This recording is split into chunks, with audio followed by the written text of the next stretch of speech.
Yeah. And, It is really important. yes, yeah, I'm not doing some figure. I'll leave it in the chat. Yeah, the majority of the vote constitute a form of the for numbers. That's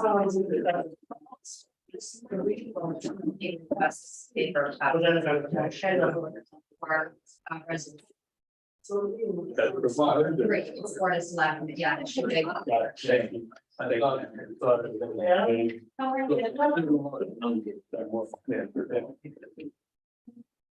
Beautiful weather. All right, it's 6 p.m. I'd like to call the meeting to order. So we'll go ahead and get started. Any public comments for items that are not on the agenda? This would be for discussion, not action. Peter? Hi, Steve Hinchman. Please step up. Yeah. Yeah. I come up here? Yep, just close to the owl. We're trying to make it so that folks at home can hear as well as possible. Hi, my name is Steve Hinchman. I work for Revision Energy. Actually, I'm currently on sabbatical, but I'll be going back to work next week. And the town will be eligible to buy back the solar project after the first year. And I thought it might make sense to do a 6-year history of the solar project, so you would have information you would need in order to consider whether to buy it back. And in order to do that, I need to request your permission to obtain the town's electrical data, which you get from CMP in the form of a download into a spreadsheet, which I would then compare to the solar data and to the price data so that you could see solar generation, town consumption, utility price and the solar price, and you could compare everything so that you can make an informed decision when you decide whether to buy it back or not. And I was supposed to do this last year, but I sailed to the Bahamas instead. Do you think we need a motion to allow that data? Okay. I didn't want to presume that I could have the data without the town saying something. Understood. So we'll put that on a future agenda item, hopefully soon, but we'll go ahead and give you access to the data now soon. Yeah, you'll get a report from Revision with all the information that they have about the project, but what they won't have is your load data. Yeah. And that's what I thought I'd be happy to do that. All right, and that will come to Vika, I take it, that communication from Revision. Yeah, I'll go to the town office. Karen. So because I'm aware the climate action team has been looking or making attempts to get the town electrical information also. So I can put you in touch with them because they may have already gotten it. I don't know where. That would be good. Right, so you guys should work together because they'd be interested in what you're doing, but also they're compiling the municipal only energy numbers. Okay. Can you tell me who the right person It's is? probably Aldrin Terrell or Julia Main. But I'll send you an email and just put you guys in touch. Okay, it's Because they've been in touch with CMP already. Steve Hinchman at Gmail. Yep. Thank Oh, you. Okay, Well, my work email's been checked off. so Steve Henchman, all one word? All one word at Gmail. Yep. And my normal Revision email will be turned back on next week as I rejoin the real world. Congratulations, I think. Say again? I think congratulations. Yeah. Sailing work. Thanks, Steve. Yeah, thank you. Thank you. And one thing I forgot to mention, we're continuing to try to improve the quality of the signal for folks who are watching from at home. If you would be willing, it would be wonderful if everybody could put their cell phones on airplane mode. The owls work better when they have full access to the bandwidth. Longer term, where some folks who work with the hall are looking into how to take better advantage of the big pipe of data capacity that comes into here versus what's showing up in this room or other rooms. That's a networking and LAN issue, more than likely, wireless issue, but short term, if we could all go to airplane mode, it would be me, that would be great. That should help the folks at home. Any other public comments for items not on the agenda? Okay, We got one. oh, sorry, Eliza. I don't mind saying that what's been happening here with the town feels very traumatic. And I just wanted to speak about my thoughts of the weekend. I went to hear our new pastor who gave beautiful comments about being inclusive and taking care of each other and being welcoming for all, and how that really reflects our island ethos. And that was really reassuring to me. You know, I know all of you, I know your kids, and I've known your parents, and the way things have gone is not how I know you. It's not how I see you living your lives and being with your families. And I look at how this town has been, what's been happening here, and it just doesn't seem consistent with how I see each of you. And I'm sorry for that, because there are so many pressing issues for our town that would stress everybody out, but all of the people connected with running the town the most. And I'm sorry for that. You know, I went to the land trust talk, and it was beautiful how we're taking care of our land and the things that land trust are doing, and how the land trust has protected these beautiful birds who successfully fledged, all 4 of them, and everybody went down and took care of them. And then we have a town manager who's a fledgling and who hasn't fledged well. And I think about how, as a town, we needed to do better. And as a board of select people, that was a big part of what you needed to do. And it just was such a big job for all of us. So I just wanted to say how important it is in these times to take care of each of you and to take care of our town employees. Now, I don't have an answer. I just know that the situation we're in sounds like it's been brewing for a bit. And as a town resident, I would say, well, what do we need to do as a town to do this differently so that employees are feeling valued, and that our board of select people are feeling like they're in a good spot and supported by our town as well. So and it feels a little bit like the parents that ate their young, and that isn't how I see any of you. But it has some of that appearance. So I really value what each of you do, and want to be supportive in that way as well. It just seems like such big issues for such a little town. And I just wanted to use those comments. I thank you all very much. Thank you, Ilana. Any other public comments for items not on the agenda? Okay, thank you for that.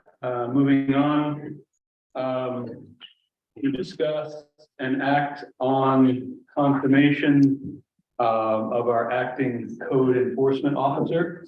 Work real quick. Yes, that would be great. Okay, we'll do that first. So it got accidentally missed by placing on the agenda, but there is a brief today report. And the information was in the packet. So the first thing was the audit update. The fiscal year 2022 audit has been complete. There are paper copies that the auditor sent for any board member that is interested in receiving one. They're in the office. The 2023 audit agreement, I missed when I said that I had signed it. It has not been signed. The auditors are scheduled to be arriving October 23rd and 24th to begin that audit. So that's a decision for, I think, the board to make if they want to proceed with that or not. Any questions about that? So do we need a vote from the board in order to proceed with that audit? No, historically, the board appointed an auditor, and every year that auditor, just like a town attorney, was on board unless otherwise was said. And so there have been questions raised in the last couple of weeks and months about the current auditor. So in light of me transitioning out, the current fiscal year 23 audit agreement not being signed, I didn't want to sign it and proceed without making sure that there was a consensus from the board to do so. Okay. Carol. So the reason I asked about the 23 audit, it's a contract or a scope of services, is that the due date that they state in the contract is June 30th, 2024. And so it's the same as it was last year. And I guess I don't have a problem with the audit firm. What I was trying to get a handle on is, I think I heard you say that their goal was to get the 23 audit done by the end of the calendar year. That is something in talking to them, yes, they knew the importance of the town need in that and how far behind we were. And so that was one of the discussions that with the first 2 audits that they had to do, because they were so delayed and they took so long due to figuring out communications between the town and them. The agreement was for them to come here for multiple days at the same time, so then they can gather as much information as possible all at once to alleviate more email communications. So then that process could be a little bit quicker to further help them and us to have the audit complete by the start of the budget season, or at least have it be in completion when the budget season is going. So do you think they would be willing to modify their scope of services to say that? I can definitely reach out and ask. Yeah, so, and I'm just trying to protect the town's interest because this was a similar commitment last year and we didn't get the audit till just now. And I'm not blaming anybody, I'm just trying to get a handle on that. And I would be happy to be there when they're, to meet with them. I had a brief conversation with whoever the guy is, a while back. And so I'd be happy that when they're on the island to just make sure we're on the same page about that. I'm not suggesting we look for another audit firm. I just want to get some clarity on when they can actually deliver the audit, because it is a problem for the school, finances. So are we saying Go forward. go forward with an amendment to the agreement? Well, or I go think forward he as just said she would check with them to see if they would modify that part of the Okay. scope of services or whatever that letter's called. Anything else? I'm fine with that. Yes, let's go forward. And I don't need it to be January 1st, Vika, but I think trying to move it up into our fiscal year would be important. Yeah.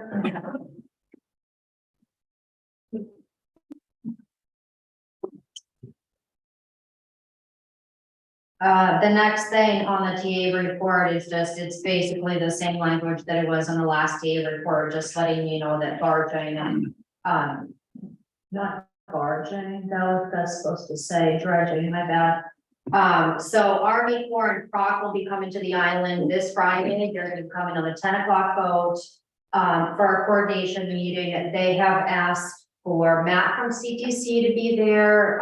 There were 2 board members who wanted to join. They also asked if anybody who potentially would need to, if the floats were needed to be moved, could be there. So I talked to Chuck, he has a doctor's appointment, so he won't be able to be there, but I'm in communication with him about any of that. And then they asked somebody from emergency personnel to be there. So I didn't get a chance. He called me this morning just as an update.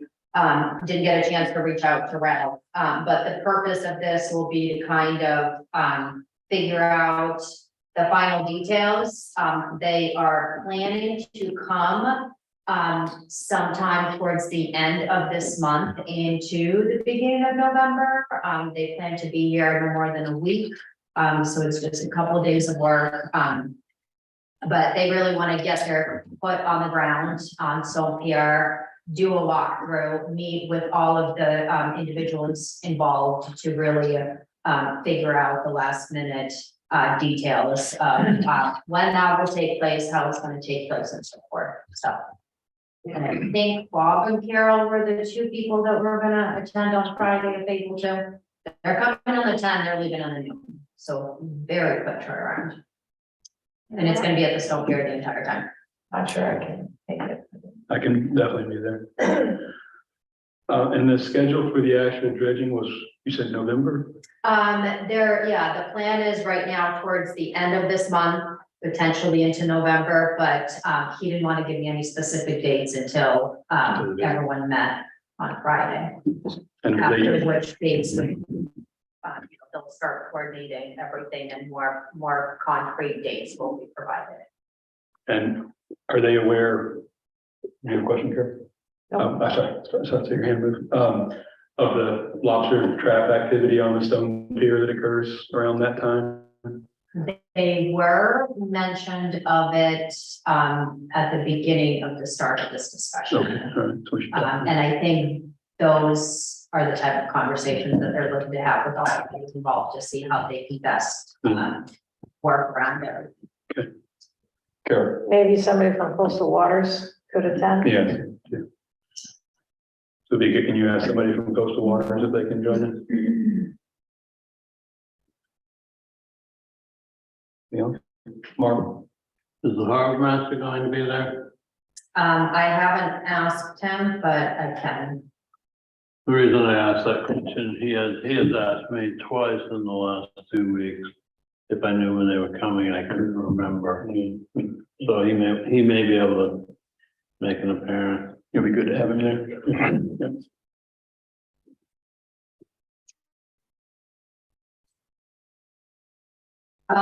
So the next thing is Bennett's Cove. So at the last meeting, I said that I was waiting on something in writing from Foley, from Line of Plans, to provide some language, whether he agreed to do the same thing as far as offering in terms of doing some work down at Bennett's, or providing plans to do some work down. And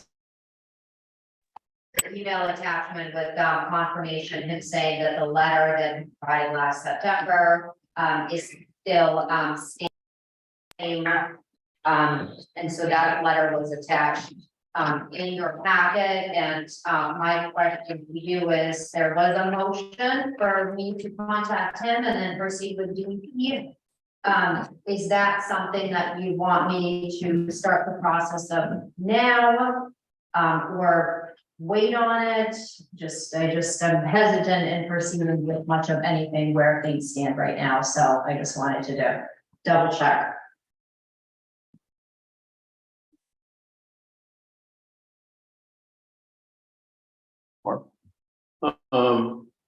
Where this is not an official agenda item for tonight, I'm not comfortable making a motion to move forward with an application to DEP at this time.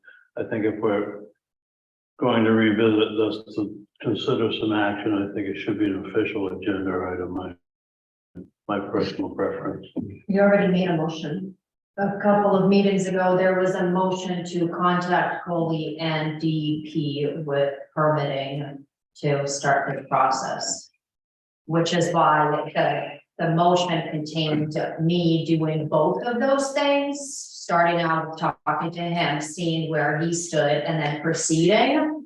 But in light of everything that's taken place, with me giving my notice, I didn't want to proceed with that in case if you wanted to hold off on that now and wait until you have a better idea of what's happening, or, or what's going to be here in a couple of weeks, so. So noted, thank you. Sure.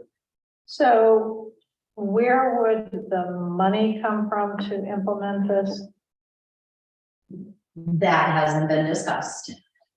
So I would think we'd want to decide that before we proceed with permitting. So do you have any suggestions on that? So there's a cost for their labor and transportation to install the planks. Do I understand they're loaning us the planks? Yeah, And then I would assume there's a cost to remove them at some point. I honestly, I haven't really looked into which accounts would be more suited for it, because that hasn't come up. With other discussions, similar to this, the coastal access fund, which had been used, but that's been pretty well drained at this point, so I wouldn't make those recommendations. Could I ask a question, Mr. Chairman? What about barge ramps? Is there money in barge ramps?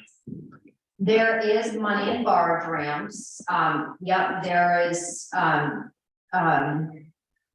a chunk of that is reserved to pay for a new, for the stone pier, a new, ramp, a float, I'm sorry, or am I thinking?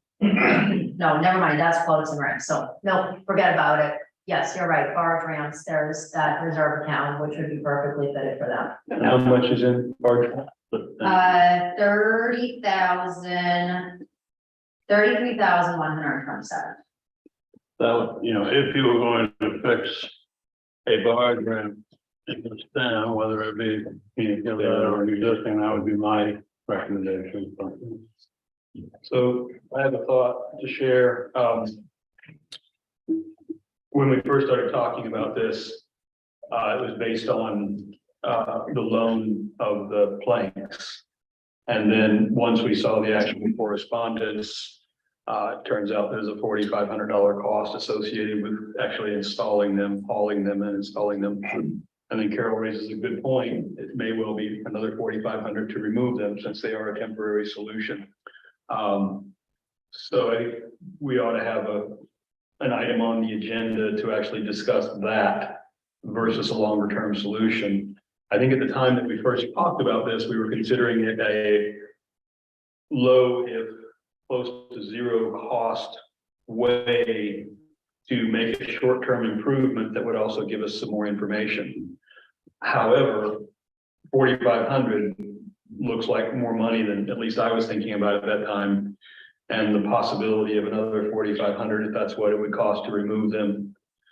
So should we consider proceeding with a conversation with the DEP just to see what that conversation yields, but then come back and talk about the money aspect of it and the short-term plan versus the long-term plan on a future agenda item? Would that approach make sense? That way we get in the queue to get information from the DEP without committing to spending the money without a further conversation. Mark? I think it's accurate to say that the DEP will have the final say about what can and cannot be done in that area for any improvements that involve approaching the submerged lands. So it probably makes sense. We're going to have to find out at some point, I believe, whether we can do anything down there different than we have now or have been doing down there substantially for unloading vehicles as far as the surface. So it probably makes sense to check in with DEP and start finding out. And Carol, you had something to say? Well, I think I said this at the last meeting, but I think we should have a workshop with the community, especially the local residents, to find out specifically what their concerns are, what things we can do in terms operationally besides these planks to help, improve things. I personally don't endorse just improving the infrastructure without looking at the operations. That's me. Mark? And I also, on piggybacking on Carol's point, I think this would be my position anyway. If we intend to try and do anything different with Bennett's Cove or Bennett's Cove Road to benefit, if you will, town operations of barging at least. I know that it would benefit other private entities as well. I think that talking about an agreement for landing at that facility is not unreasonable. Talking with, The people that land there, okay, yeah. coming up with an agreement of hours of operation, days of operation, expected activities, so on and so forth. Some sort of interlocal landing agreement, if you will. So Carol, back to your point about the workshop, would it benefit the discussion in the workshop to have had a preliminary conversation with DEP to see where they stand? I guess if DEP says it's a huge obstacle to get this permitted, it would be good to know that. So I think that's, yeah, probably worthwhile. There's no real cost associated with that. Right. So should we ask the town administrator to have that conversation with the DEP? That makes sense, Vika? To have a preliminary conversation with DEP, share with them the survey, and just say, we're looking to hold a public workshop in the near future to discuss the Venice Cove situation and what our options are. And if they could just give us a preliminary indication of what it would take to permit a hard barge ramp where there is currently a beach barge landing. And see what their response is to that. Once we have that, we can probably have a more informed conversation at the workshop. So are you basically scratching the temporary solution altogether at this point? Is that not? No, I think we're talking about the temporary. Yeah. I think at some point we'll need to have a very serious conversation about the cost of the temporary solution versus the cost of the longer term So when you solution. mean hard ramp, you mean you're referring specifically to these planks? These planks, yes. Okay. Yeah. That's All right, and anything else, Vika? the last thing that is on the TA report is a memo that was emailed to all of you that I put in the TA report, which is from the facilities committee. And I think I saw that. Right here. Oh, here you are. Beth is here, if you have any follow-up questions on it. But I don't know if you had a chance to read it. I sent it to everybody on Sunday night, knowing, and I thought in discussion by my speaker. Please, sorry. And I thought in discussion that you were thinking of, we would talk about it in communication.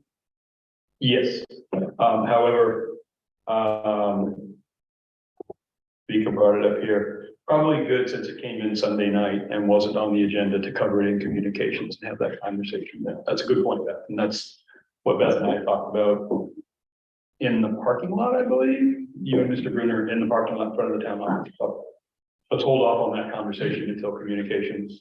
So anything else from the TA report? Okay. Any comments from the public on anything from the TA report? Okay. So, question, will, the discussion with the DEP be around a Natural Resources Protection Act permit, or will there be an attempt to represent Venice Cove as a boat launch or a boat ramp and, go for a permit by rule? May I, go ahead, do you have an answer, or maybe an answer? I mean, I think permit by rule is my understanding what this would apply to, but I think that right now it's just going to be a preliminary as far as similar to what Bob said.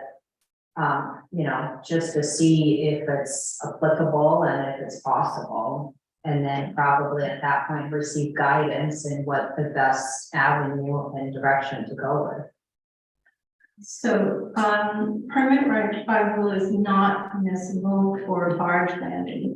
It is permissible for a boat landing. And this is a very important representation to the DEP to be very clear on. Because everything in the discussion is around barge landing, the appropriation is from barges, the discussion on this, the upcoming agenda item says Venice Code barge landings. So barge landings are not permitted through the PBR process. And so you're hearing it. I think our attorney wrote this quite clearly in her letter. And I think that the discussion needs to be very clear with a lot of integrity around that. Yeah, absolutely. Any other comment? Jackie? A couple questions. I recall that I think 2 weeks ago, or I think, Vika stated, she was going to meet with Foley. You would say something a week or a week and a half to, I think, talk about the design. Has that happened? Yeah. And that's what I was gonna meet with him, which I did at Bennett's Cove. And it was at the last meeting, I said that I met with him. And he verbally stated to me that he still was in agreement to providing the same services that he had based on the letter from last September. And at that point, I asked him to put something in writing. And I was waiting for it to come to me in writing, which is the email that I shared in the attachment. That just in a short paragraph stated that the letter from September, he's still, you know, he still supported it and he still backed that up and that he would still, you know, offer those. So that was the process of what took place. A follow-up question to that I'm just curious as to whether he will submit a design in writing and whether that design will be submitted to the DEP eventually. I think the town would be the applicant for anything to the DEP. It's our ramp, so we would be the one submitting the design, and depending on the scope of the permit requirements, I mean, we might have to get an engineer to draw up a design. I don't know the answer to that right now. What was the last thing you said? Well, I don't know what, you know, whether this would be viewed as a temporary installation by the DEP or whether they would require a more, you know, comprehensive permit application, but the town, it wouldn't be Coley, it would be the town that would be submitting for the permit. And a couple meetings ago, the board, I believe, voted to move forward with an engineering study of the road. Yes? Survey. No, study CV in the R. I think No we one, no, discussed it, that's, but I don't think that's that not was- correct. No one forward with an engineering study. The board authorized me to talk to engineering firms and describe to them what some of the ideas of how to, you know, potentially to improve for safety, for barging, for pedestrian, things like that. And so CV and Mahar said that they would be happy to put together a proposal, but there was no engineering study. And we have not heard back anything from them for that. It hasn't been paid, it hasn't been authorized to proceed in any way. Thank you. Other questions regarding the TA report? Beth? Couple things, I think it's important that, because there's many people now representing fire and rescue, that when there is a conversation that if Ralph can't make it on Friday, that I'm sure one of the other people can make it, so we still keep everybody in the loop as to what's happening with the dredging. And the other comment I'd like to make is, looking at budget numbers and you're wondering where you might put this amount in. If you do anything at Bennett's Cove, you had no problem a few weeks ago of proposing monies to come out of a contingency fund. I believe you, Mark, was the one that made the suggestion about about the right of way.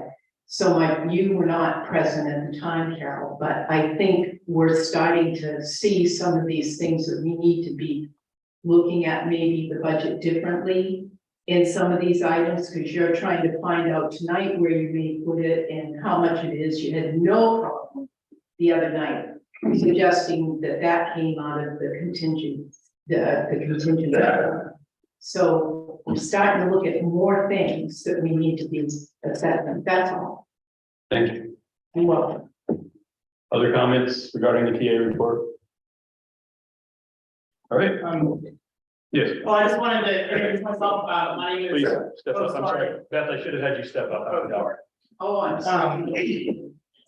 My name is John Harvey. I'm a summer resident here at Bennett's Cove. My son Charlie is third generation summer resident here. And I'm here because I wanted to just say a couple of words, but also because of, you know, for example, Donna Damon's Facebook post the other day, and it should be jumper side, encouraging people to become involved in these kinds of meetings and attend when you can.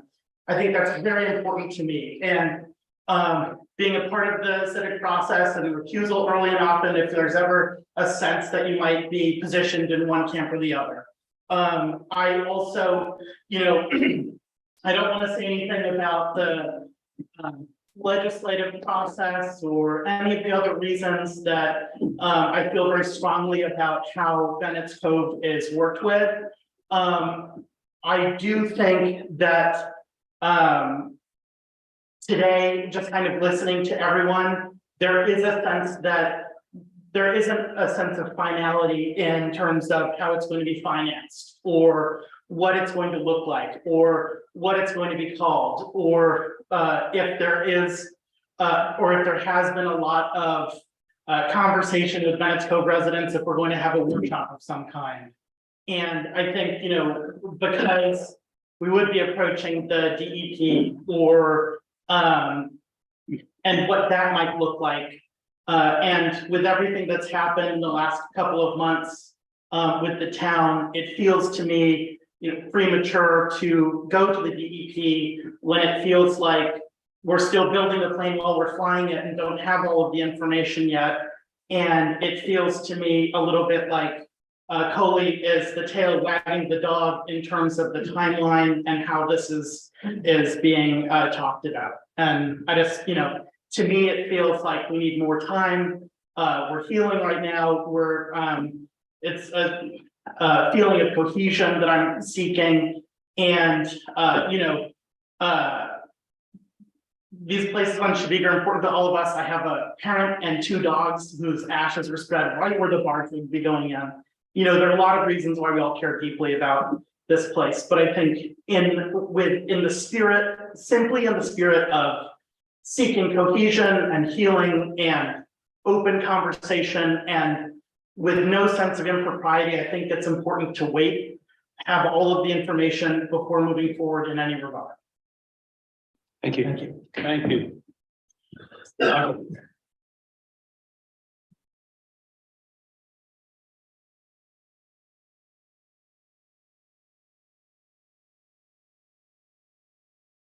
Sorry, I have one more. Things that I want to do, but whatever concern people have, it can't hurt to know what would be possible. Where I'm coming from. If the BEP says, no way, you can't do anything down there, well, there we are. But it can't hurt to know what would be possible and what would be involved in making it possible. That's what I'm referring to. Thank you, Michael. Any other comments relative to the daily report? All right, thank you. Okay, so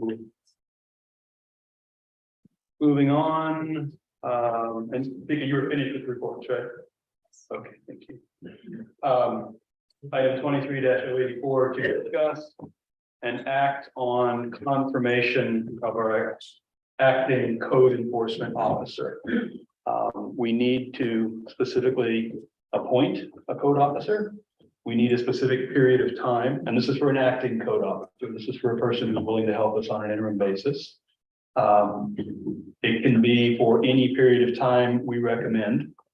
The code officer that we've been speaking to has suggested that we use a per diem arrangement, which would be acceptable to the state, but which would also allow us to tap into her services on an hourly basis as needed. And this does not take away from our search for a permanent code enforcement officer solution. This is a short-term fix. And if we vote to appoint this person tonight, then we would swear that person in as soon as tomorrow, and we would then have code enforcement services available. This person has all 5 of the certifications required by the state of Maine to do all the inspections and permitting required by the codes that the town of Shebig has voted in town meeting. So there's no provisional, anything like that. She has all the certifications. I think that's it. I think that's all the information I have to share. Mark? I'm assuming any motion would include the individual's name. It would, it has to, yes. Oh, sorry. So I don't mean to be. Jane, no, I'm kidding. Her name is Tammy Munson. She is employed by the town of Gray as a code officer. She's been a code officer for a good many years. She started off in the city of Portland. She actually took a young trainee on years ago who later became one of our code officers for the town of Shebig many years later. So just seems like a really good solution, but yes, thank you for mentioning it, Mark. Her name is Tammy Munson. Carol? Did she have any time frame she was looking for in terms of, you know, her appointment, temporary appointment or acting appointment? She said she would help us as long as she needs to, as long as we need her to, assuming both parties continue to work in good faith. She knows where we are in general terms in our search for a permanent solution. She was willing to commit to responding to emails on a daily basis and phone calls and conduct the business of code enforcement in similar fashion to the way the processes we've used for the past couple code officers. And if we have a permanent solution, would her term end or would it be that she might continue? Her term would not end, but she would go dormant Right, until such time as we might need her again within the period of the appointment, okay. That was kind at of, no cost to the town. right.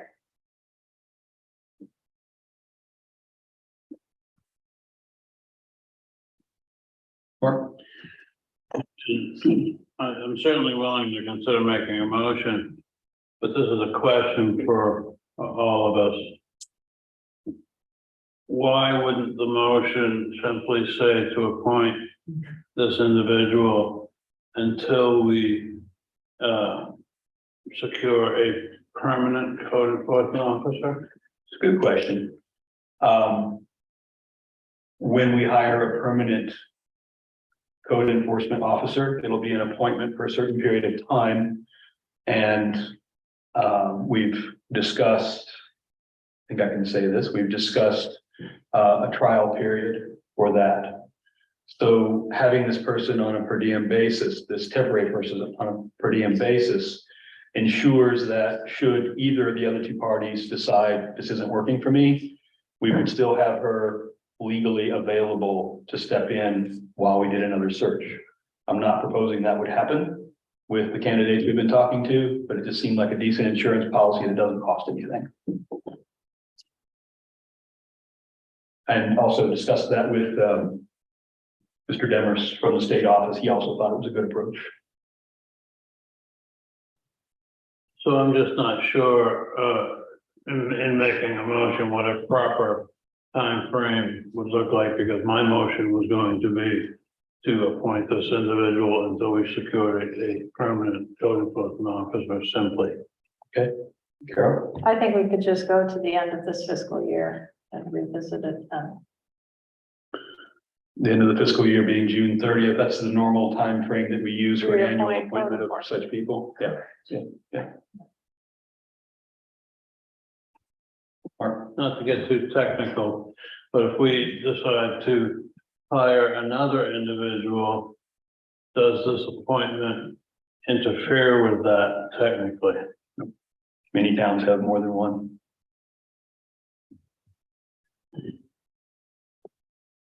I'll Carol consider a motion if she. All right, so I'd like to make a motion that we, I don't know if the term is appoint, Tammy Munson as our acting code enforcement officer, effective immediately until the end of this fiscal year. Second. Discussion? All in favor? Did you want to offer them? I thought we did that after. We usually do that before we vote. I'm new at this, sorry. Usually you ask if there are any comments before you vote. Okay, thanks. Rika? I was just curious about what this would look like to the office. Is she going to attempt to make an appearance in the office? Is just the logistics of the process of a code enforcement officer processing payments, things like that. So was there a discussion of her ever coming in? And kind of the relative impact that it's gonna have on the office staff and communication? The discussion was that she would come in as needed, but only on Friday afternoons and or the weekend as needed for the interim period. And I offered to her that I would continue to serve as the clerical person, aligning up the emails that need to be replied to, requests for permitting, requests for inspection, acting as a clerical person in this interim position. Questions from the public? Well, I heard two things. One was a peak per diem rate and the other was an hourly rate. Is it one or the other or a hybrid? It's not a per diem rate, it's a per diem arrangement, which simply means on demand in this case. And there is an hourly rate associated with it, yes. Thank you. 4 hours worked, reported on a weekly or semi-weekly basis. Thank you. Phyllis, Who does she report to? Who's her boss? the town administrator. And we're in the middle of changing that out. Actually, Bob, we changed the job description. So, oh, maybe this person does, yeah. The temporary person reports to the town administrator. Yeah. In the absence of the town administrator, there are lots of things that would have to happen. Yeah. But the code officer, as the job description currently exists, reports to the town administrator. And the town administrator is leaving. The town administrator has turned in a letter that is a matter of public record that shows her leaving on October 21st, if I remember correctly. Correct, Friday, October 20th, I think the last business day. It would be great to just have the person get a good start and get some good guidance and have a good boss. So Agreed. I bring it up. Thanks. Other comments? All right, again, Mark, thank you for pointing that out. Any other comments or questions from the board? Okay, motion on the floor, seconded, all in favor? 3. Thank you. Okay. All right, item 23-085, to discuss and take any necessary action regarding an abandoned vehicle on town property near the Bennett's barge landing. This was in reference to a goldish brown colored pickup truck that had been abandoned there for quite some time, had several parking tickets attached to it. And at the time the agenda was written, it was still there. It has been moved with the consent of the owner. And, so that's an update on the situation. Any comments from the board? Mark?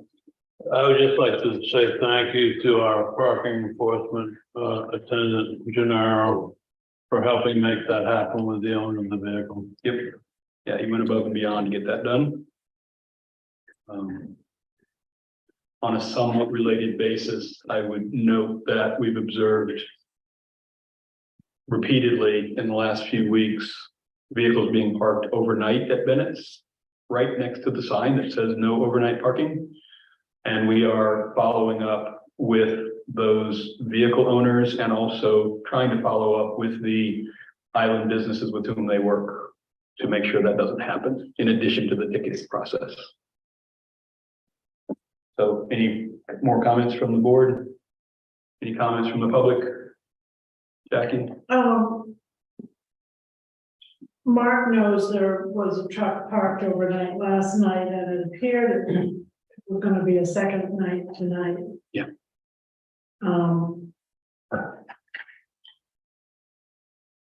It's a spray insulation company. Yeah. Haven't yet figured out with what contractor they've been working with, trying to figure that out, and the company will also be contacted.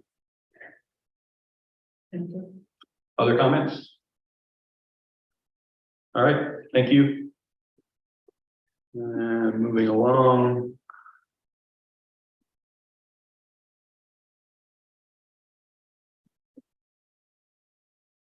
To discuss and take any necessary action on missing road signs. And there was a list in the packet showing what signs are missing that are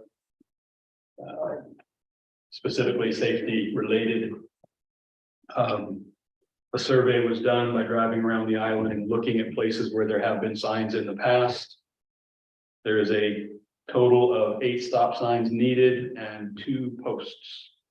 The post that had been mentioned earlier that only the stub remained at the corner of South Road and Schoolhouse Road is not there anymore. Because you know if the town crew moved that so nobody would get hurt on it? I asked them to, so my understanding is it was them. Yeah. That, Yeah, yes. somebody moved it, so I assume it was that. So any thoughts from the board? I did look on Amazon and signs that are 24-inch stop signs made of aluminum, reflective, made to ANSI standards appear to be something like $100 to $110 each. And the non-reversible tamper-proof screw sets are the cost of regular screws, also available. I'm not suggesting we buy them on Amazon. I also looked at a company called.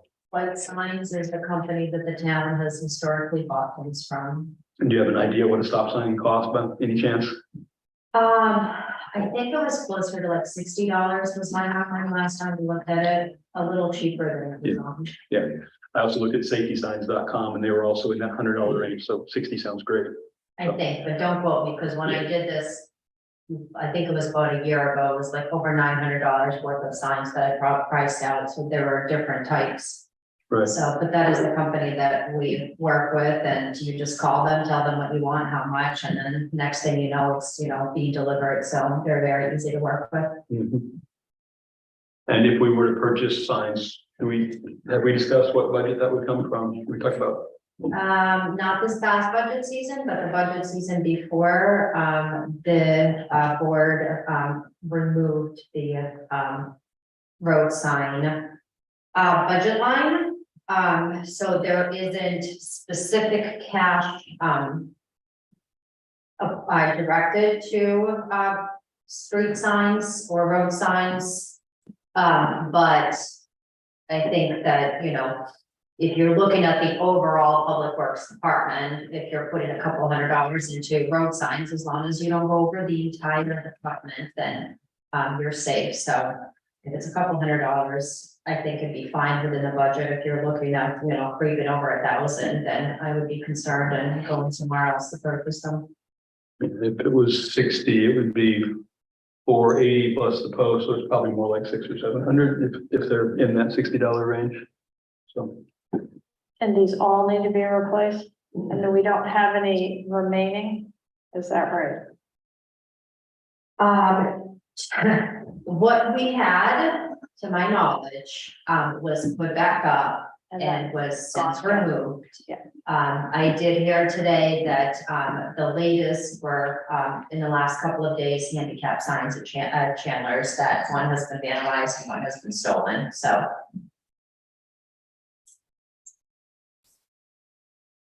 They have not been found yet, like they were last time. Right, okay.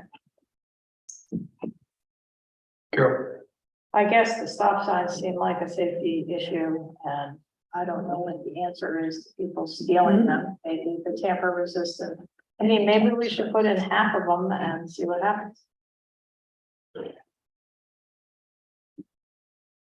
Put up a camera. Yeah, well, there'd be a lot of cameras. There are, well, I mean, I know it has been done before, not at my direction, and individuals were approached discreetly, and those individuals stopped doing it. So if the town chooses to put up a couple of, game camera signs where they're not known, then maybe you can catch whoever's doing that, but.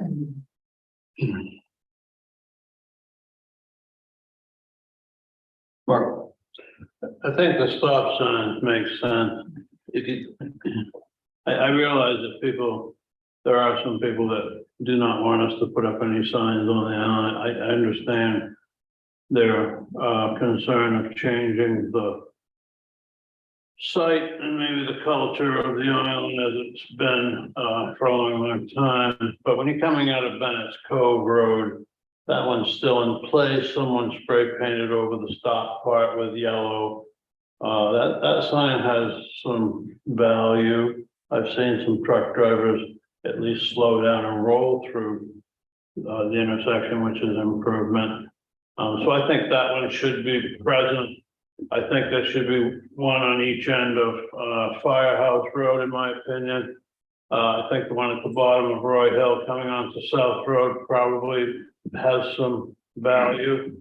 I think coming from North Road onto South Road by the historical, and from Cottage Road onto South Road has value to be there. And I think we should expend some money on some stop signs and put them back up. And if we need to take a tiny bit more out of our contingency, which I helped drain with the stair and beach work down at the end of Sewell Road, then we'll have to take a little bit more out of that.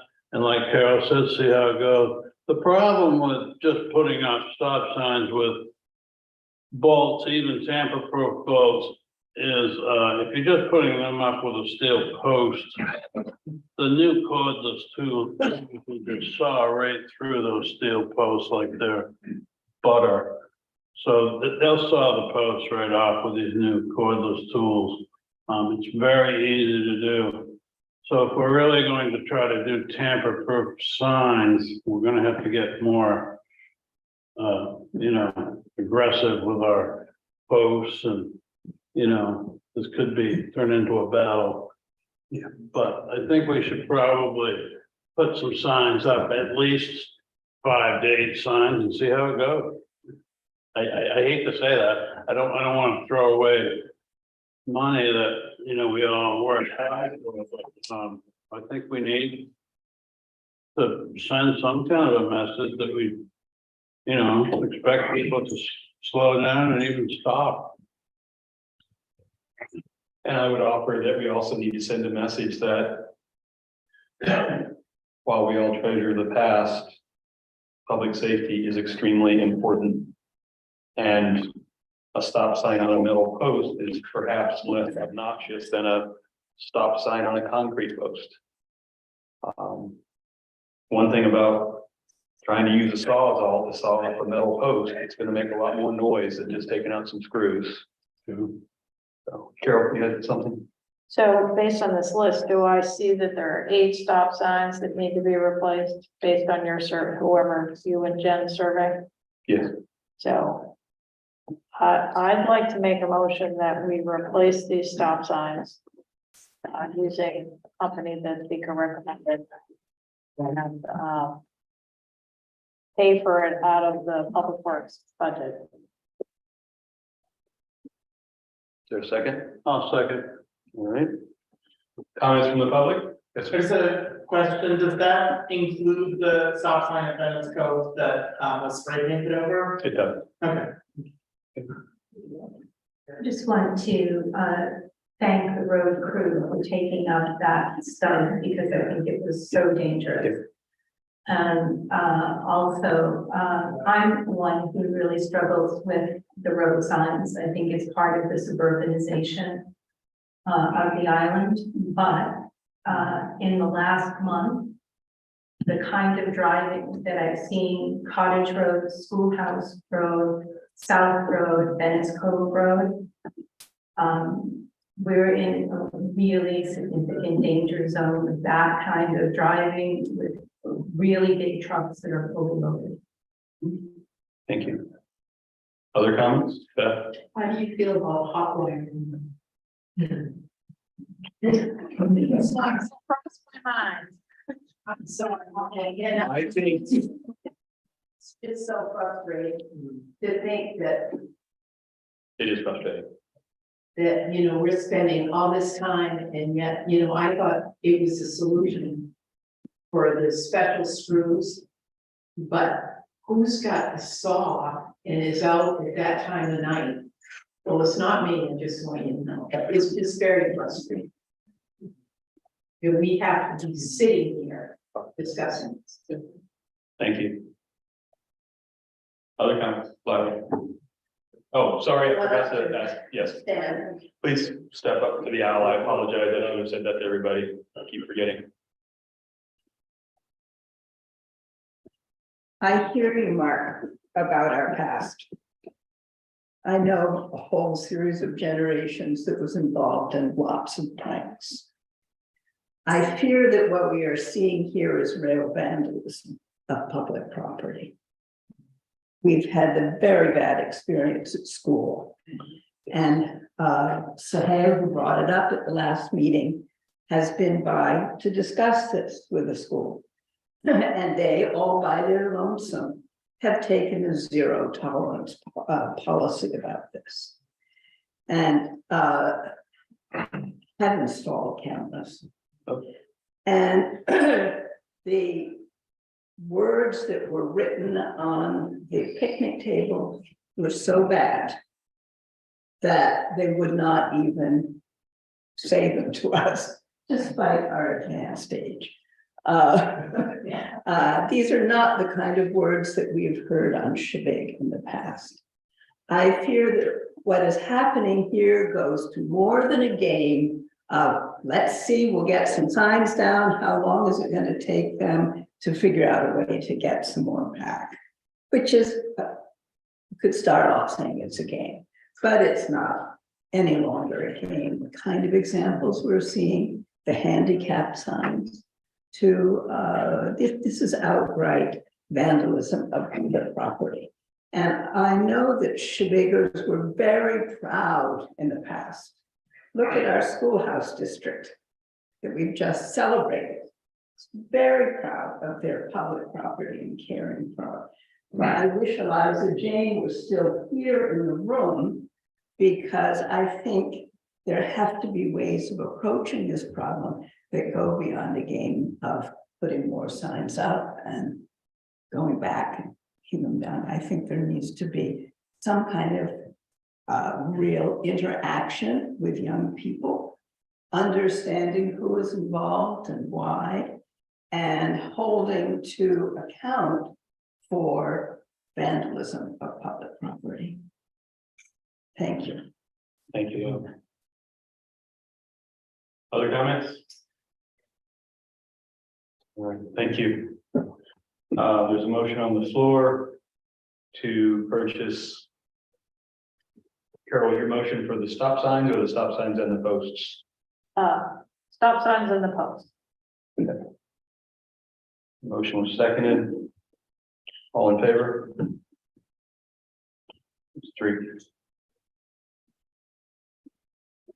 All right.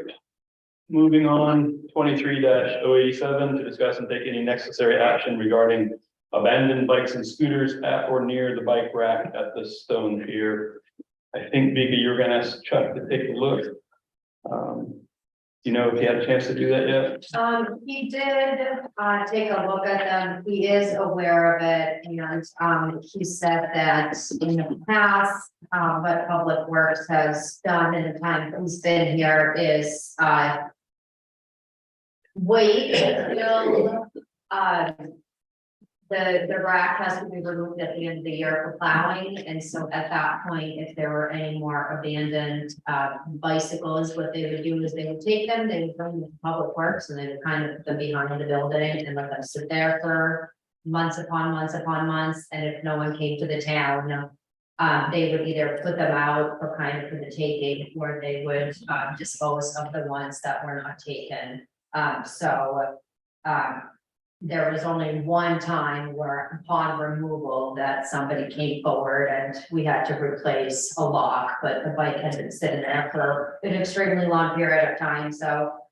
That's been kind of what they've done in the past, but obviously this is, an issue with more of them being there and taking up space, so. Any comments, Carol? I think for the remainder of this year, that makes sense, and if we wanna approach it differently next season, then we could consider that.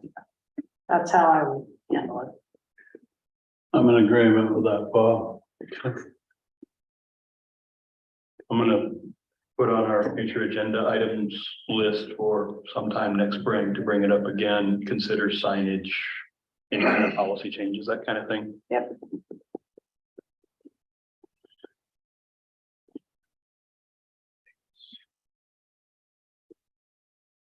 Okay, comments from the public on that topic?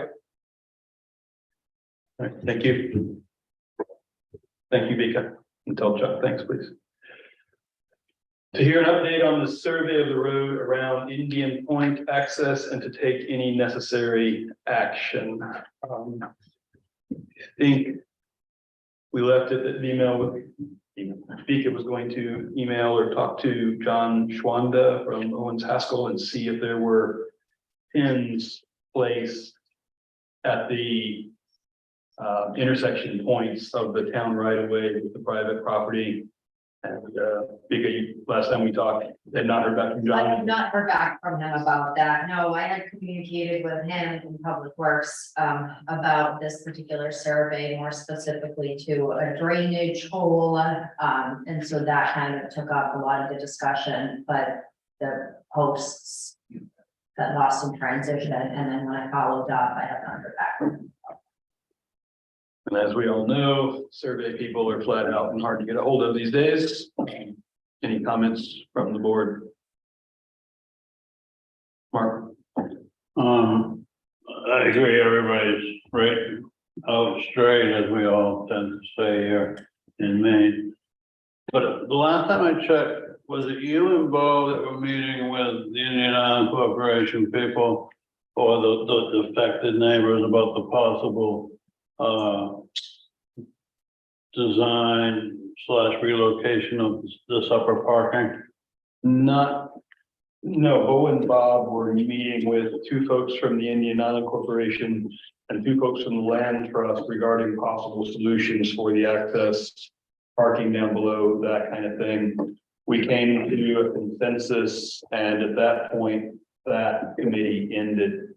Since then, I think Indian Island members, maybe Phyllis, maybe Mr. Ballard approached us.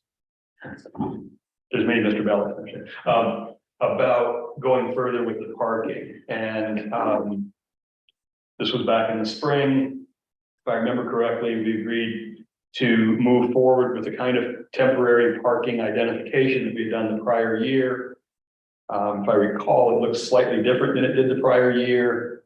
But we had temporary parking signs up there. They lasted a good part of the summer. But we also agreed to go further with this survey with the goal of coming up with a specific plan that would then be discussed with the homeowners involved and members of Indian Island. So we have the survey, we now have some questions about the survey. And I was gonna bring this up in correspondence, but I'll bring it up now. We have a very detailed letter from Ted Ballard, I believe, asking questions, thoughtful questions about the survey. And so let's cover that letter in correspondence because it just came through recently. I think that's the best way to do this. And that's fine. My point to my comment is, I realize that it's already early October and a lot of the seasonal people will be possibly departing soon. But I think we should probably try to find out where those pin markers are as soon as possible and keep momentum on this so that possibly by next year, when people want to use the area again, we can at least have a design after discussing it with the neighbors of a possible parking configuration down there that's going to work a little more efficiently here. Yeah, that's my point. Yeah. And I would be glad to participate in that. I've had a long relationship with John, and with everything Vika's got on her plate these days, maybe I could try to call him and follow up with him. The surveyor, John Schwanda, yeah. So, I guess one question is, are there pins in place?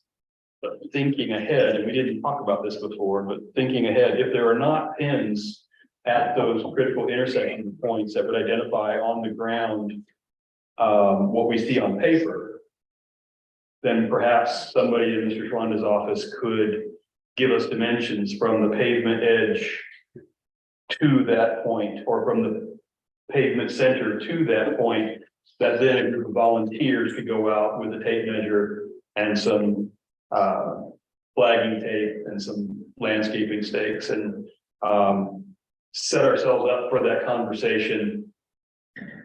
If we could get that, even a drawing like that from him this fall, then we could have that conversation with the abutters and walk the land and then begin a conversation about what's appropriate for parking. it's at least worth the effort, in my opinion, Bob. And I also have a card from that surveyor's office. So if you need help from me to help contact, please let me know. Okay. Carol, any comments? Well, I guess I'll wait till we get to correspondence. Okay. Pika, would that be okay with you if I call John? Okay. Comments from the public on this, given that we're going to cover the Mr. Ballard's letter later in correspondence, but anything else relative to this? Yes, I'm Phyllis, I'm representing Indian Island, and John Morse with me as well on the owners. I don't think there are any pins that were put in. Okay. I'm pretty sure about that. There are pins that were put in for different properties. I think the Clarks had pins put in for their property. There might be some for the Ballards. So there are some pins there that you can work from, but I don't believe there are new pins put in as far as this project. Okay. There are specific questions that Indian Island raised in the memos, I think, that were given to each of you. We would love to meet if you're willing to do that once these questions have been addressed. We have looked at the topo and the drainage, and there's utilities there as well. So there are some ideas. So a field visit would be appropriate. Dave is here until the beginning of November. A couple of us are here for a while. We'd be happy to meet with the town. Okay, thank you. Thank you. You're welcome. I have some other questions, but I think they're best addressed in correspondence. Any other comments from the public? All right. Moving along. Item 23-089, to make a motion to use the shorter nomination process as provided under main title 38 S2528. This relates to the thought of holding the election for another member of the planning board at the same time that we're holding the elections in November that are already scheduled. Select board. Select- What I said, Planning board. oops, select board, just to avoid spending extra town money on a separate meeting to hold that election. Chris or Vika, how much, what would be the timeframes involved? How long would people have to pull out papers and that kind of They thing? have, and from now until October 20, I think it's October 24th. The papers are due back, Under this shortened process to Yes. meet, okay, yes. so 20 days, so just under 3 weeks for people to pull out papers who might be interested in running for the vacant seat on the select board. That would allow us to then have that election when we're having our regular election for state and federal issues that happens November 7th, is that right? Correct. Thank you. Any thoughts from the board? I think it's a good idea. Entertain a motion?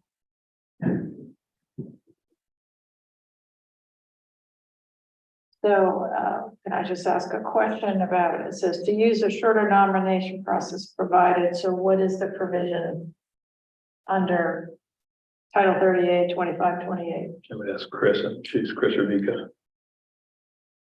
Sure. So the standard process is, papers are taken out months before election. They have to be submitted within, I think, what is it, a 60-day time frame before election. And then that allows people time to kind of get to know the constituents, get the ballots created and so forth. With this particular process, because of the resignation in the middle of a year, when that happens, the town is required from the day of resignation to hold a meeting within 60 days, I believe it was right. It's either 30 or 60 days of that resignation. And so it just shortens the whole entire process. And so in order to do that, that's why it allows us to be able to provide the nomination papers and have them be due within a shortened period of time and then kind of still fall within regulations. So it's not really an exception. It's more, it's consistent with the fact that we need to do it urgently. Correct. Okay, so I'd like to make a motion that we use the shorter nomination process provided under Maine Title 38, 25-28 for the vacant select board seat.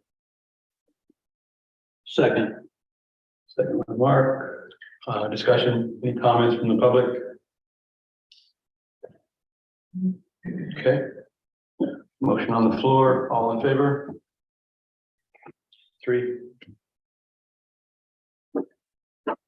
Thank you. Any other business that we did not have on the agenda that needs to be discussed at this point from the select board? Okay, I have oh, sorry, Vika. so I just recently, received a bill from Owen Haskell for the, work for Indian Island. It's not due until November. I can put it on the next agenda item. I need a motion from you to authorize expenditure out of the, my recommendation would be the Indian Island, reserve account. Or if you feel comfortable making a motion now, I can make sure it gets paid out, so. Sure. I'm happy making a motion to, I need to know the amount of Vika. So it's to Owen Haskell for the, Indian Island survey, and it's $4,500. I make a motion to approve the town administrator to pay the Owen Haskell invoice for $4,500 for the Indian Point survey using funds from the Indian Point Reserve account. Second. Discussion from the public, yes, Phyllis, can you come up, please? There were questions that were raised in the memo that I think are directed to the surveyor. Is that the full amount that we're supposed to pay? Can we hold off until we get the answers to those questions? There were some things that weren't clear. There Right. was, I read through the questions carefully. Based on prior work with surveyors, my assumption would be that some of those questions could be answered without any extra charge as Okay. part of the process. okay, There may be things in there that we ask for that would cost more money, such as if we were to ask them to come out for a meeting, okay, that would probably cost money. Yeah. But I Thanks. think we would handle that separately. okay, In the interest of keeping good relations with all vendors, but in particular with surveyors and Yeah. other such long lead time people, I think it might be a good idea to go ahead and pay this one and then deal with any separate cost as a separate item. okay. All right, up to you. So I don't think it will compromise addressing your questions. Okay, great. Thank you. Any other comments from the public? All right, there's a motion on the floor. It's been seconded. All in favor? 3. Thank you, Vika. Any other business? Good, okay. Communications. Vika, what do you have? There's that were put in the packet. One was just a thank you note from Northern Light Health, which was a contribution of $1,000 that was made. The other one is a lease, an agricultural lease. Chris has sent the information to Coastal Waters and Health Center and Harbor Master is also aware of it, but it's a 30-day public comment period, so it's in the packet. This is an FYI. And then another communication I had, which I forgot to bring with me, it is, give me just a second, actually, if somebody else wants to go, I'll put up so you don't have to wait. It was, something that JP Cobb was looking to have, a town representative that interested in. I thought it printed out, but I just didn't, so. Okay. Carol or Mark, did either of you have any correspondence to bring up? Well, I think we've been waiting to hear from Beth about on the facilities committee. I have another thing, but in the interest of time, I think we should hear from her. Yep. Well, you got the information from the facilities committee regarding the history of what we had gone through in the plan, and we all know that we're on the same page and it was agreed upon. The meeting last Thursday night, the consensus or unanimously felt the most important thing right now was a contact with the person doing the work, or John Cloud in New Hampshire. And we have done a lot of work preparing for this.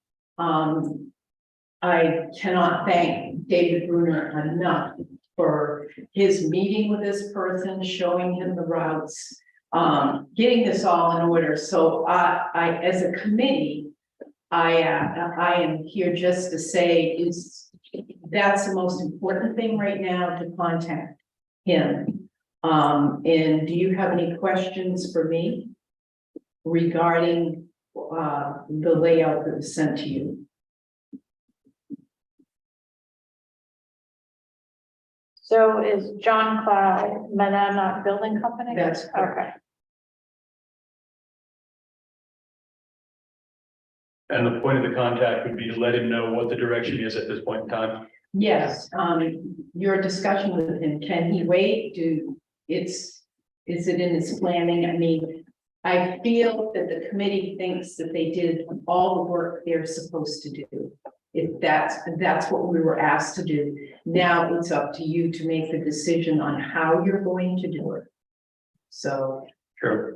So was there any discussion about how to implement these renovations while the office is operating, or that facilities committee didn't deal with that? We dealt with it because we had a point person.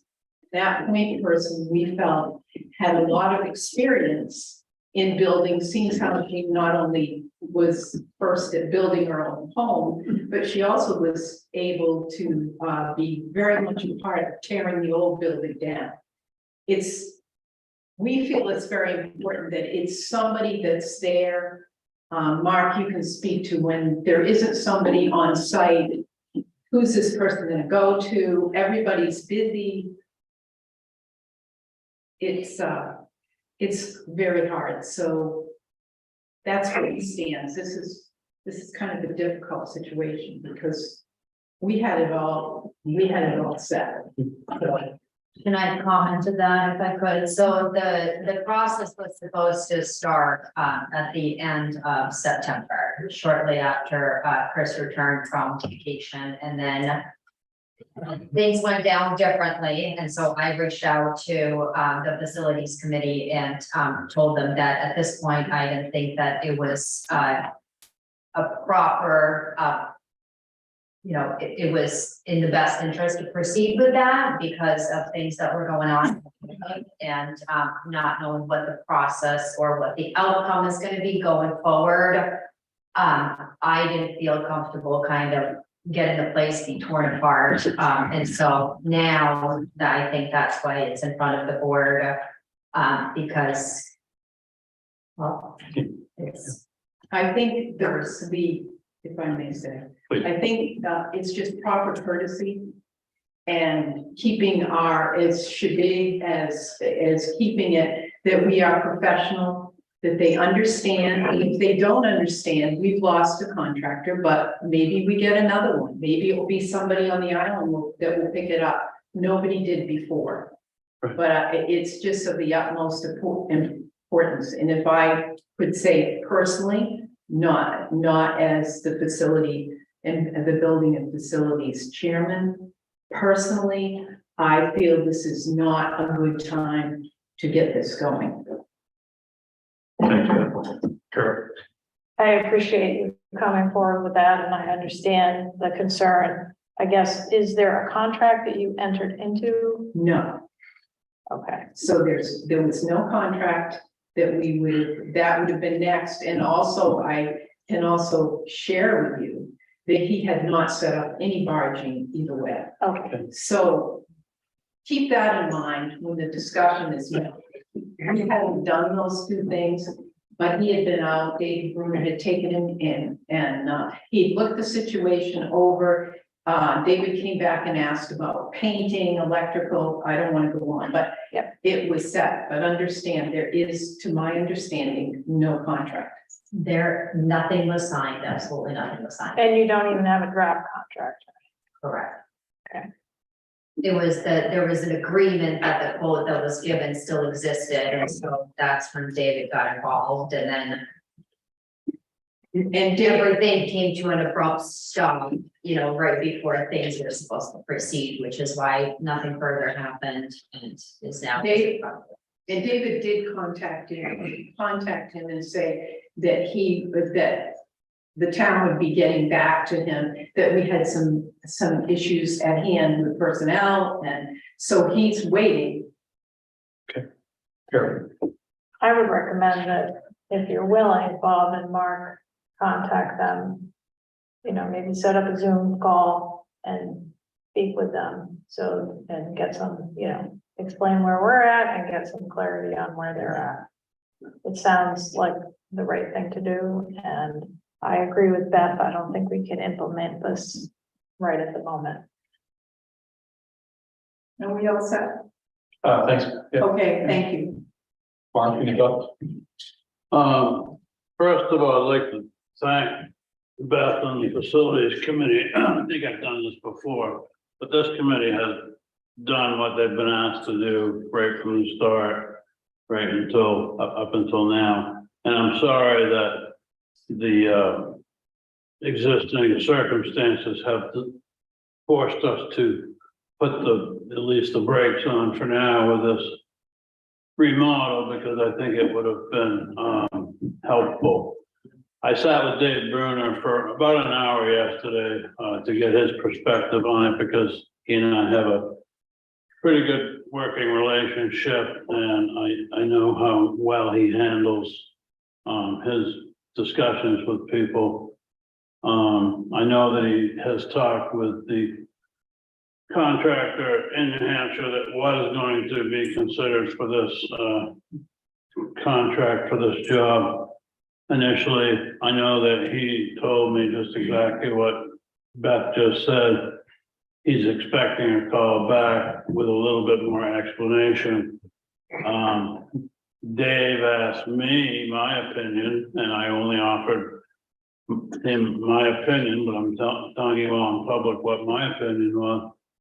I'm personally comfortable allowing Dave Bruner to call this individual back himself as a member of this committee and someone with some real construction experience, and let that conversation go the way it goes. And I expect that it will go in the direction of we're very sorry. We hope that we can keep your interest for further consideration down the line, and we will see if we can get our ducks back in a row and get back to you at some point and see what that looks like for possibility of consideration and schedule. That's my opinion. I understand and I agree that we probably shouldn't rush into this at this point. A point person can be almost anyone, but it has to be someone that the contractors know that they can go to. They know that they can contact this person and they can get some quick answers, and they can get some answers that may take time if it's a recommendation of a problem that they run into. So I understand that. And so I will leave that part of it at that. And I'd like to speak about some other work that we have to do on that building really quickly afterwards. If I Can may. I Thank you. comment on your comment, please? Please. David Bruner, in our meeting, indicated he did not want to do that, that he had spent his time doing what he does and keeping us all informed. Unfortunately, I wasn't asked to come to your meeting, so I don't know what went on with you and David Bruner, but I can assure you from conversations in our meeting that we had last Thursday, he did not feel that it was his responsibility, and I really feel so that is not what we are supposed to do. Okay, thank you, Beth. Thank you. Thanks, Beth.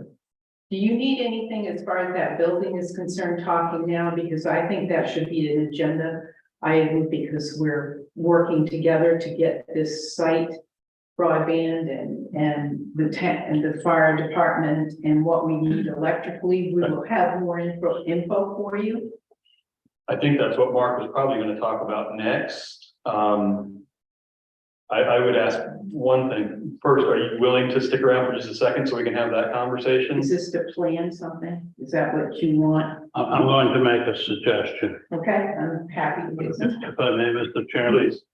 So obviously, it sounds like we're going to put the town office, public safety remodeling project on hold.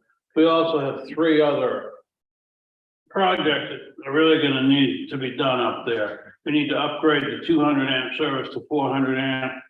We need to find out where the broadband control center is going to sit up there for a structure. And we need to work with Cumberland and Yarmouth and the public safety, the EMS of Shebig Island, and figure out the upgrade of the emergency response system that has been proposed to us from Yarmouth and Cumberland.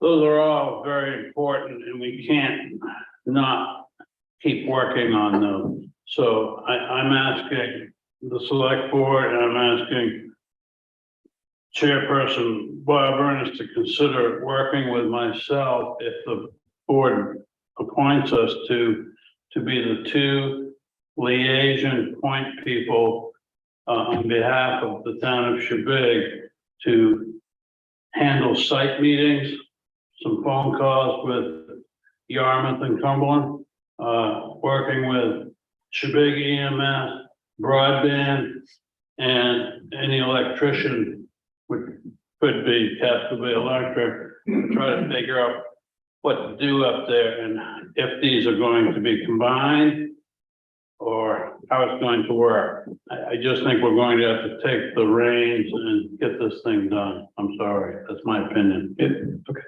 Beth. I think, and I understand what you're saying, we're all on, I think, Michael, I think we're all on the same page with this, however, you assigned us last week to go at this and get the information. David Bruner and I have been gathering information so that we could take it to a proper person that would be giving you a quote on the work that should be done. And that's where we are now. And I'm concerned that, do you want us to stop? This is, I don't get, we're not there yet. So please help me here. Could I ask a question? If I understand it, the preference of the committee and what the committee is ready to do, the preference and recommendation is that we put the construction activity for the office itself on hold for now, but that the committee is willing to continue with that assignment that came to them last week to coordinate those parties and to come back with a recommendation relative to the power service, the tower, broadband, that the committee is willing to continue that work? Is that what you're saying? You asked us last, and we agreed that we take that back. We updated everybody. Fire department people that were present understand. It's simply so we're all working together. And we were hiring, no, we were getting a quote for you to look at a person that would handle this. The 400 amp service, you can't get a box for a year. So we're gonna have to look at maybe 200s, even, I think Josh was the one that suggested that, and we all went, oh, but he's right. So there's a lot to be done there, and I thought that we were working all together, and our hopes were, which you certainly would be a part of, because in the end, you're gonna certainly be the people that say, we want to have a meeting with all parties involved, so everybody's on the same page. We have not come to a conclusion of how, when, or what. We will be working on that. It's on our agenda next Thursday.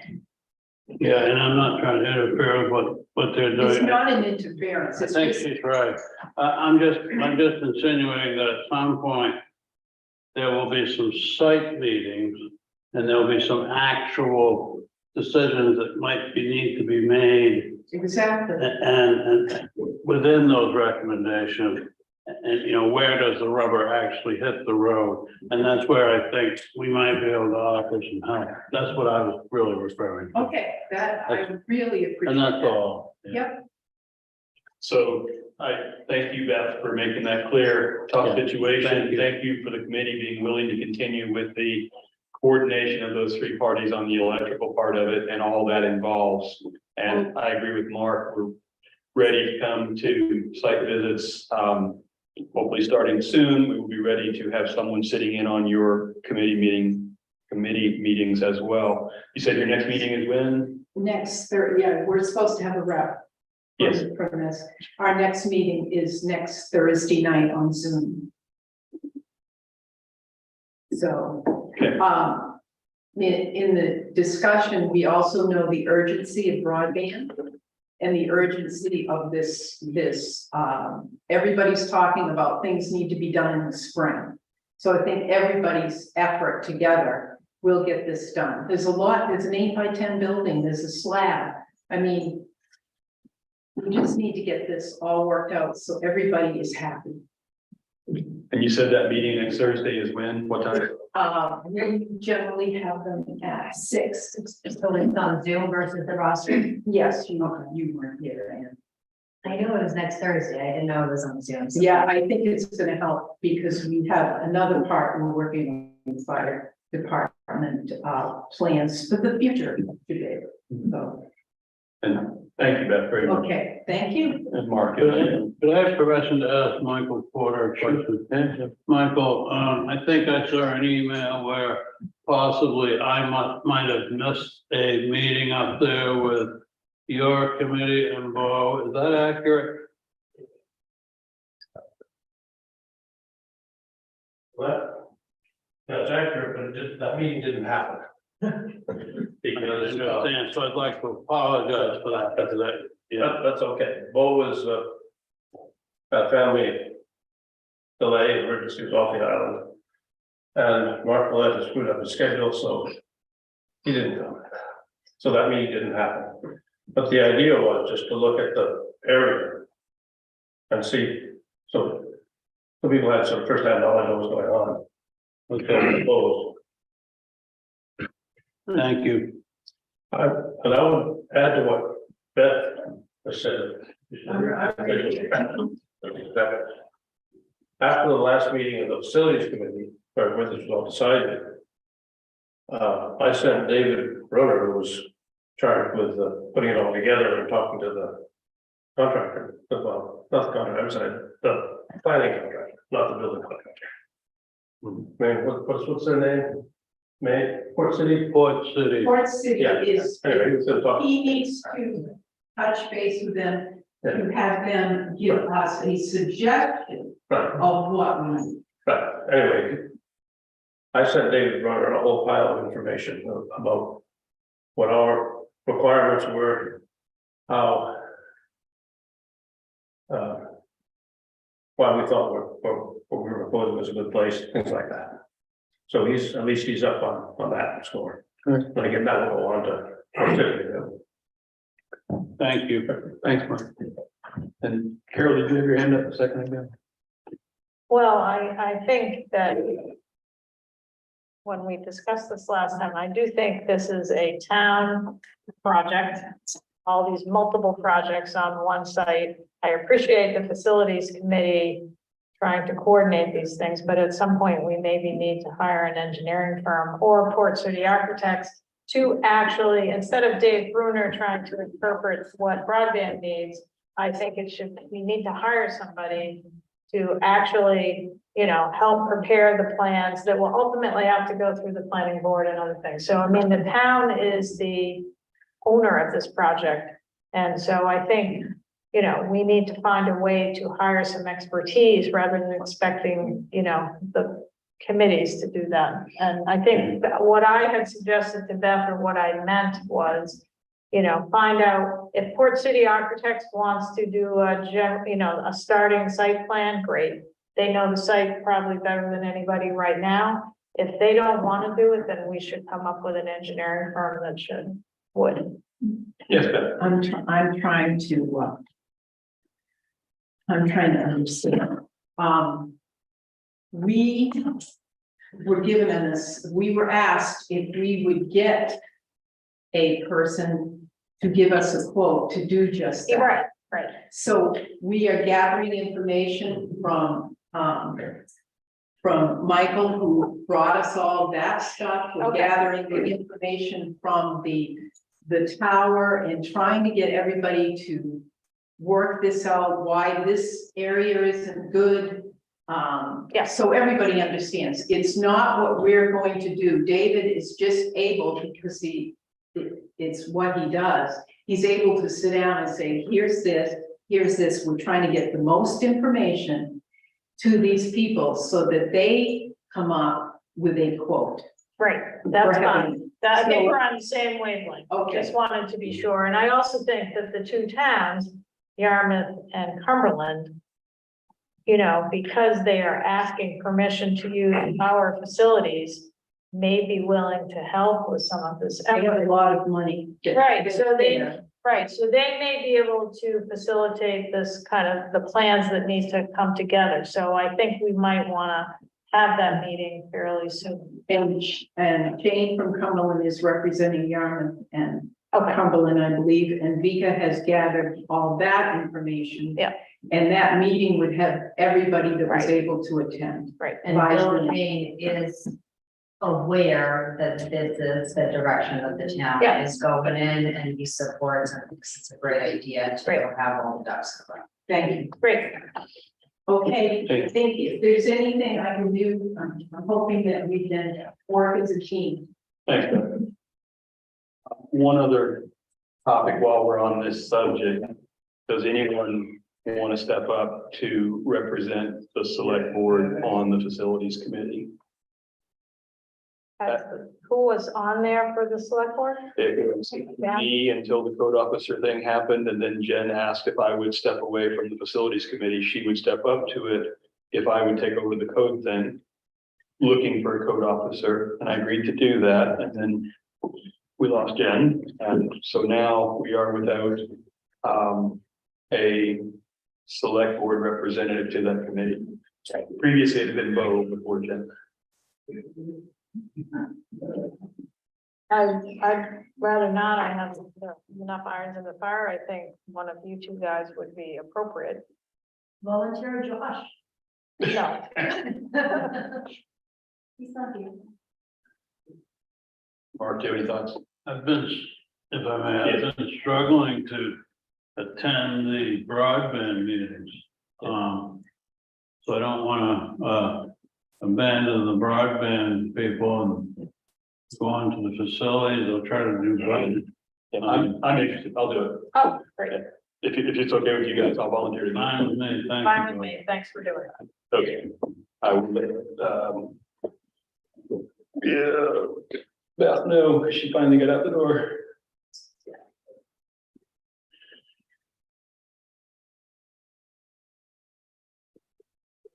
Okay, I have one more communication to share. okay, So this came from JP Cog, from a senior planner and data manager. And it's about a Vision Zero Rural and Island Communities project. And they're in the process of assembling an advisory panel. The purpose is to bring together a cross-section of diverse stakeholders in the region. Ideally, we're looking for people from each community with knowledge and experience in the following areas: transportation, planning, engineering, policy making, public health, police, fire, EMS, public works.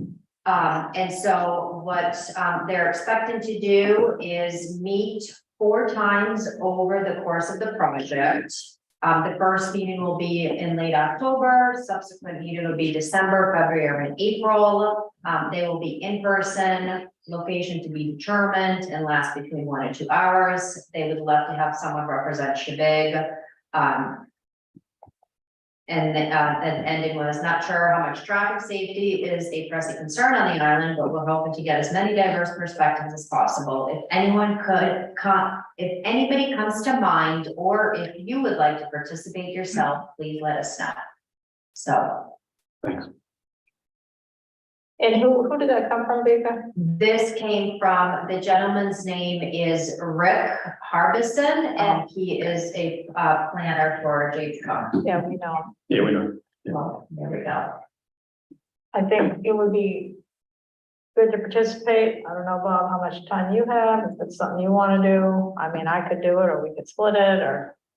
I've actually been looking for a way to get involved with GP Cog. I've picked Rick up by boat several times for projects he's done for the benefit of the community. He's a great guy to work with. I'd be happy to. Yeah, he's great. Yeah, I'd be happy to. I'll email him and CC you, and you can take away. Thank you. Any other correspondence, Vika? Not that I could think of at the moment, I don't think. So let's go to the email that came in from Ted Ballard yesterday. It was copied to the board as well as 10 other people who looks like they're all Indian Island folks, I'm guessing. Your property owners. Yeah. Oh, okay, yeah.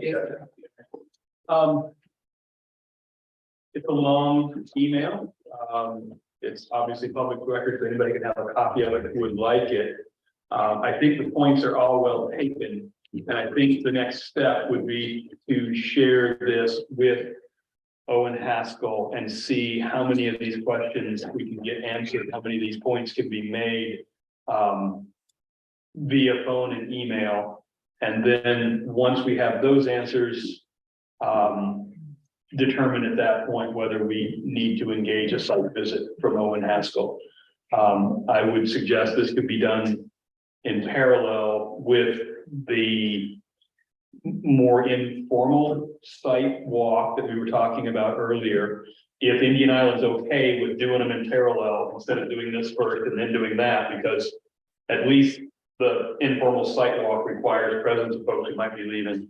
Yeah, no, I think we'd be fine with that. Okay, Yeah, doing it side by side is fun. so that'd be my suggestion. I'm happy to follow up with John Schwanda on this. If it's okay with the board. Any other thoughts or comments from the board? Yeah. Okay. Any comments from the public? Okay. Any other items of correspondence? I have one other one. Carol, go ahead. So GP cog contacted me and maybe Vika too about about a climate resiliency fellow. So they have an AmeriCorps program where I think they have 12 slots for fellows, and they don't live on the island or anything. The cost to the town is $3,400 for 9 months of 32 hours a week. And so they asked us, we submitted an application last year, and it was approved, but they couldn't find a fellow to fill the slot. So I would just like the board's thoughts on, I'd like to reapply because I think it would be beneficial to have some help. They have to be directed towards climate related work, but even the stone pier would qualify. There's a lot of things that would qualify. So and I can explore whether or not we can use some of the funding in the climate resiliency grant. If not, I think we could find funding for it. So just checking to make sure it's okay to go ahead. Good with me. Good with me too. Vika, any thoughts? I support the idea strongly. Okay, let's do it. Okay. And then we also, and I apologize, have lots of paper sitting on my printer that is not bring with me. We got a letter to all the members of the select board, plus it looks like some neighbors in the area from Lila and Suhail. It's short, so I'll wait and read it. We are concerned about the ditch work that has been completed by the town road crew along Littlefield Road. It is certainly called for to channel water, but the execution is faulty, perhaps because of enthusiasm. It undercuts utility poles and tree roots all along the road, making them all at risk of falling across the road. We appreciate the dedicated work of the crew along Littlefield. Please review this with them. So that I think came to all of us at our. I didn't see it, but maybe I got it. I think it may have went to your home or one of your old email addresses, Carol. Yep. SME Maine. So, sorry.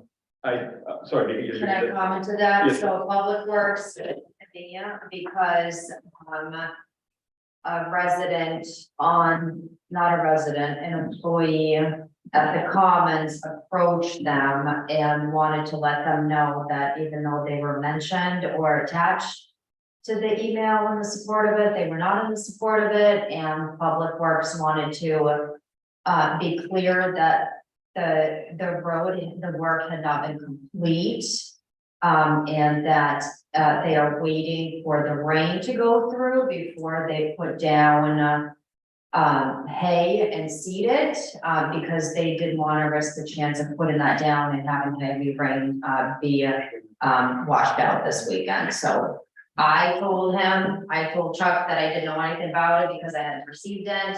He was under the impression that I was gonna receive it, but he wanted to make sure that that was known, because he had heard through the grapevine that it was gonna be coming down the pipe. Thank you, Vika. And I see that you weren't on the email here. I did speak with Lenny about it. Just asked him to take a look at the poles and to let me know if he thought that any of the poles had been exposed. And he said he would check and call me back if there was a problem. I haven't heard from him. That was last night, I believe. I got to talk to Lenny yesterday afternoon when I was down looking for stuff on the Chandler's Pier, and he was getting on his boat. Other observations, I would offer wow, who's left? Those ditches are, I can't see them as any different than other ditches that we've done on the island. I know road commissions over the years have had different thoughts on the balance between protecting the roadbed versus slowing down water flow from the standpoint of aquifer. And I think on a longer term basis, that's up to the road commission to manage and make recommendations on. Really glad that the road crew is planning on putting down the hay and seed. Also glad they're waiting because the forecast for rain this weekend is getting bigger and bigger. And it's going to be a torrential kind of rain. They're calling it a southeaster now. Lastly, coincidentally, on Cousins, for those of you who've been to the mainland recently, there are similar ditches along Wharf Road that have just been excavated. And some of them already have the pen mulch and the seed down. Other sections don't yet have that down. The ones that are closer to where the big flow is going to be, they haven't done yet. And the work, just superficial glancing at it, appeared similar to what we've done. So I would thank Lila and Sue Hale for their comment and for being good citizens making observations. And I would thank the town crew for their diligence in doing the right thing with roads as per their prior direction from road commissions in the past. And in terms of trees, anytime we dig out a ditch, we're going to hit some tree roots. Trees expand their roots over time, expands into people's septics getting encroached. I've had that experience in the past as well. So that's just something we'll have to deal with. And that's part of CMP's work of keeping trees away from poles, which incidentally helps keep them away from roads. Any other comments from the board on that situation? Okay. Public, anything? Okay, again, thanks to all of the people. And that is all the correspondence I had. Anybody else, any other correspondence? All right.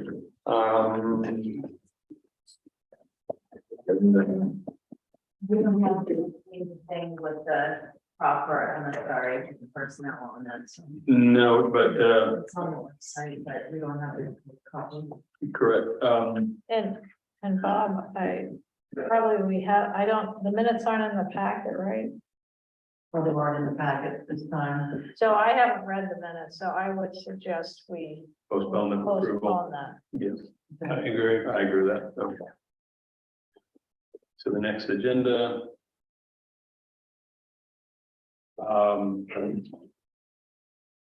Do we adjourn before we make a motion? We do not. Okay. And Are you prepared for a motion for executive session? I am, if you have that. I'd like to make a motion that we go into executive session pursuant to 456A, which is personnel matters. Is there a second? Second. All in favor? Thank you. Thank you for coming tonight. Thank you for your comments.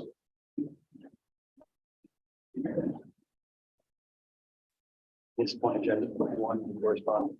I just realized I missed one. Well, I'm gonna